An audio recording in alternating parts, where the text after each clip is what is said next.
प्यारे बच्चों, आप 8th ग्रेड की पुस्तिका भर रहे होंगे और लगभग 8वीं कक्षा गणित की आपकी पुस्तक भरने को है और साथ ही आप प्रतिभा पर्व के पेपर भी हल कर रहे होंगे। आपको गणित का पेपर सरल लग रहा होगा। अभी तक यदि आपने हमारे चैनल को शेयर सब्सक्राइब नहीं किया तो अवश्य कर लीजिए और हमारे सभी वीडियो देख करके आप गणित की समझ को सरल बनाइएगा। अब हम देखते हैं पाठ 11 क्षेत्रमिति। इसमें हम देखें प्रश्न पहला है, एक चतुर्भुज है PQRS जिसका हमें क्षेत्रफल निकालना है। चित्र में हम देख रहे हैं कि PQRS जो चतुर्भुज है इसे दो त्रिभुजों में हम विभक्त कर सकते हैं, त्रिभुज PQS और त्रिभुज QSR। इन दोनों त्रिभुज का आधार QS 4 है और PQS की ऊंचाई है 3 और QSR की ऊंचाई है 2 सेंटीमीटर।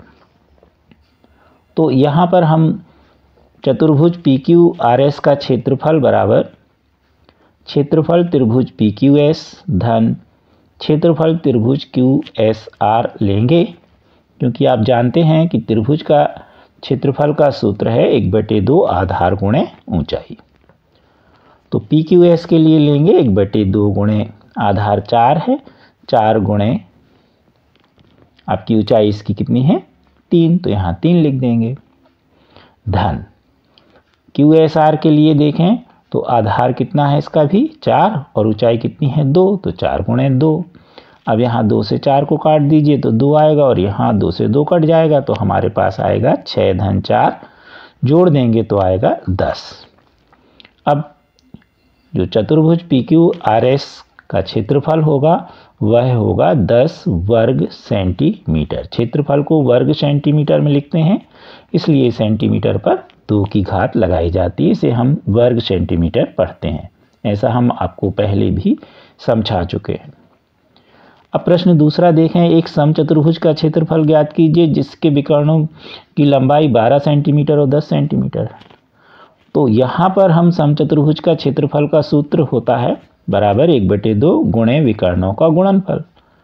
तो क्षेत्रफल बराबर 1/2। अब यहाँ प्रश्न अनुसार यानी प्रश्न में जो विकर्ण हैं 12 और 10 सेंटीमीटर के हैं, तो 12 गुणे 10 काट दीजिएगा, 2 से 12 को 6 बार कटेंगे और गुणा करने पर आएगा 60। तो समचतुर्भुज का क्षेत्रफल होगा 60 वर्ग सेंटीमीटर।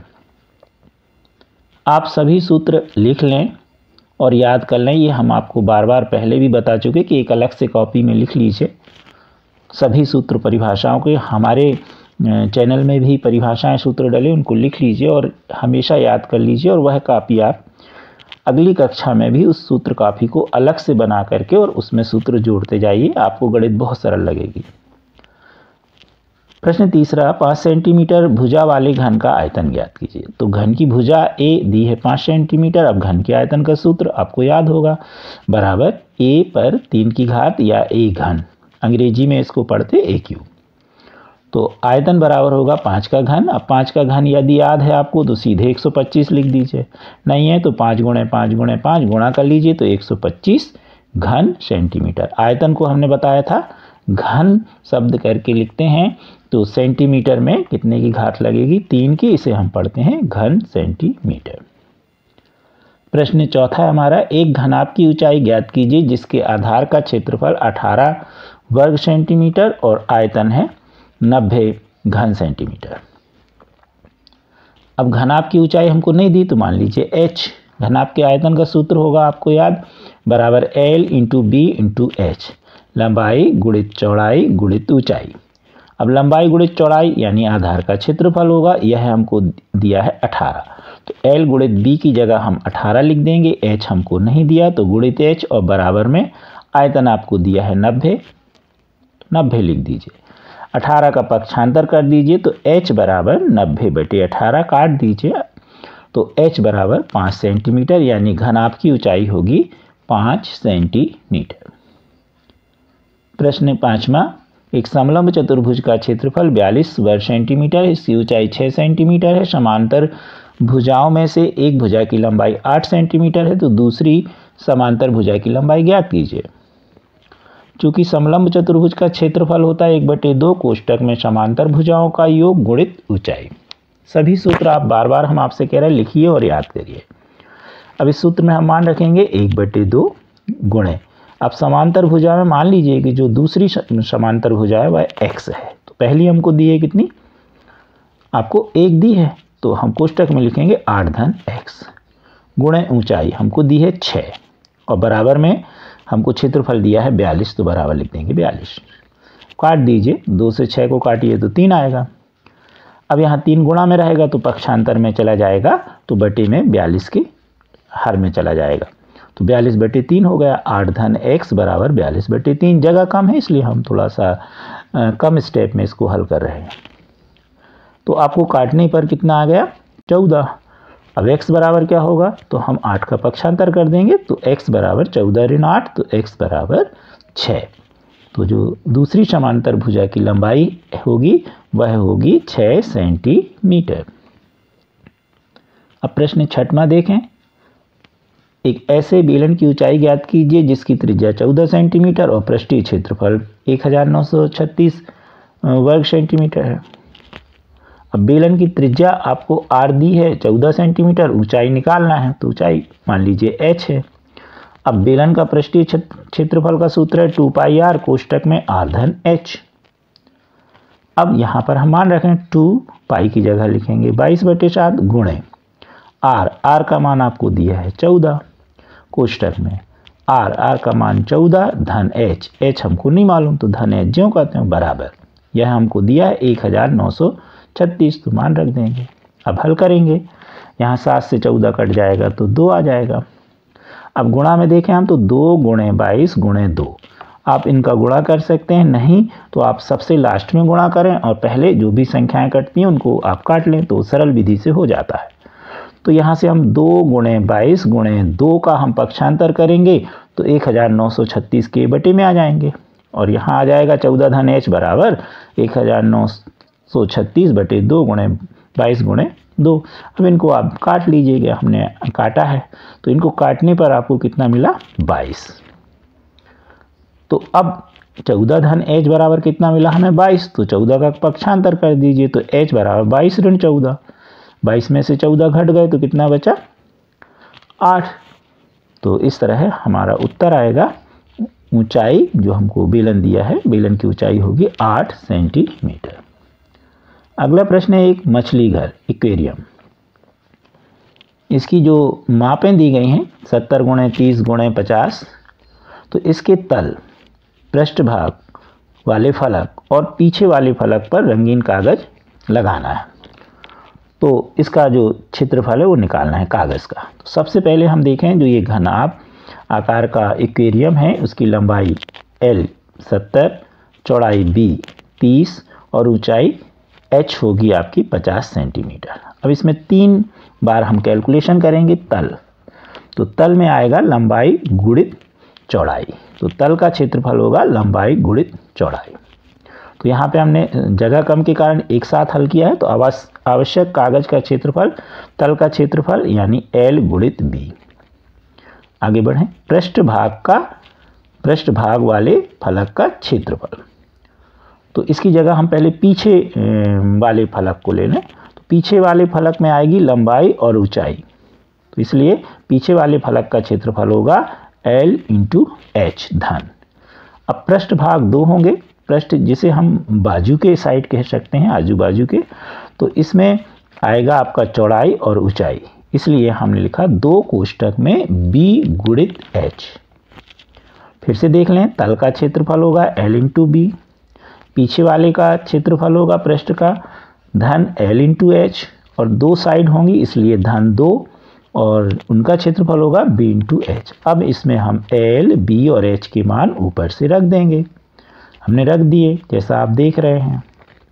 अब हम 70 में 30 का गुणा करें तो आया 210 धन, 70 में 50 का गुणा करें तो 350 धन 2 और 50 में 30 का गुणा करोगे तो आएगा 150, 150 में 2 का गुणा कर दीजिए तो आएगा 300, तो 210 और 350 तो हो गए आपके 560। धन 300 तो हो गए 860 और क्षेत्रफल है इसलिए यहाँ हम लिखेंगे वर्ग सेंटीमीटर।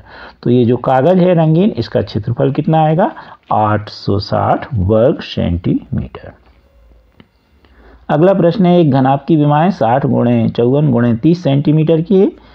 इस घनाभ के अंदर 6 सेंटीमीटर भुजा वाले कितने छोटे छोटे घन रखे जा सकते हैं। तो घनों की संख्या, जब भी किसी आकृति को गलाकर या उसके अनुसार आयतन के अनुसार छोटी छोटी आकृतियां बनाई जाए तो उनका आयतन का सूत्र होता है जो बड़ी आकृति होती है उसका आयतन बटे उस छोटी आकृति का आयतन।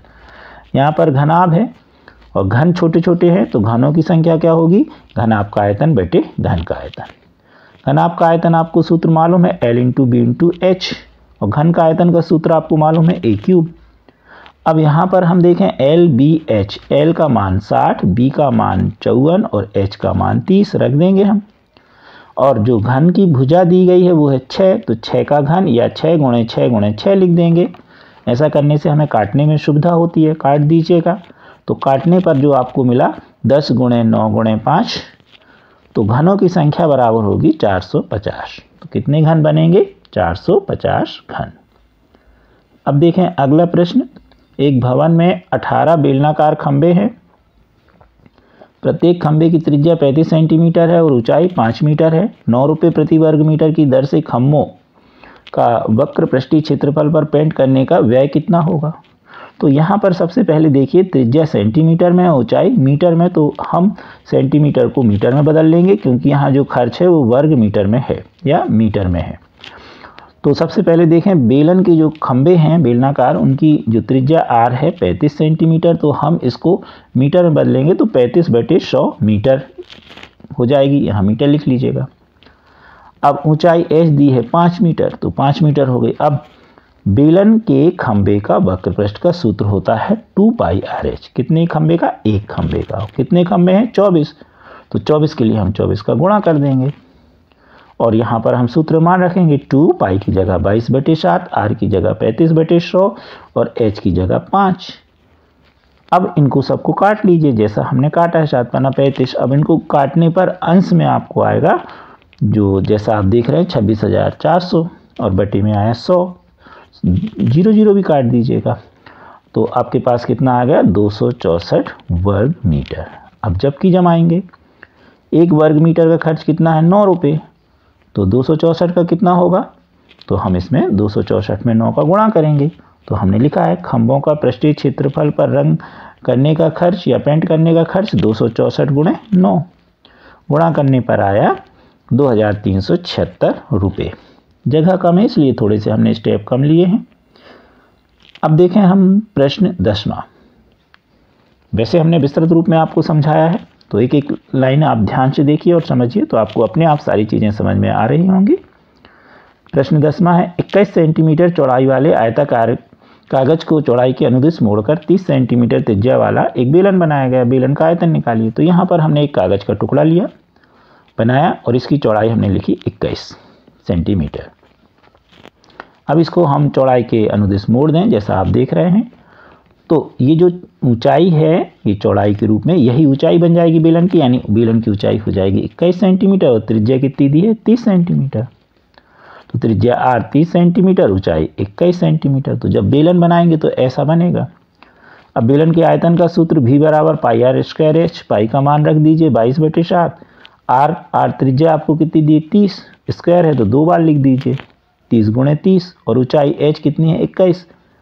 7 से 21 काट दीजिए तो 3 बार कटा, इन सबका कर लीजिए गुणा। तो आया आप देख रहे हैं कि 59,400 वर्ग सेंटीमीटर। तो क्षेत्रमिति में आपको सूत्र जरूर याद होने चाहिए और कैसे उनको कहाँ कैसे उपयोग करना है ये हमने आपको विधिवत वीडियो में समझाया है, तो ये आपको समझ होनी चाहिए।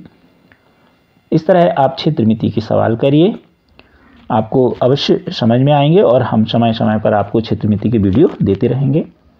Thank you.